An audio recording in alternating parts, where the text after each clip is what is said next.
ایک کھجور کا دانہ کوئی 12 ہاتھ لمبا ہو.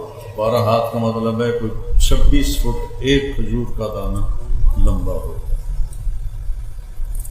تو اگر ہم اسی قد میں چلے گئے آسان تھا، ہکو پنڈ کافی ہو جائے گی، بچے ہی غائب ہو جاؤں. تو میرا اللہ کیا کرے گا؟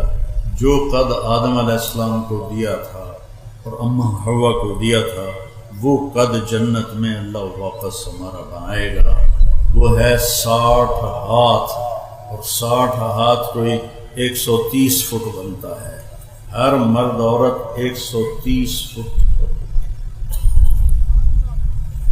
ہر جنت کی حور 130 فٹ پر.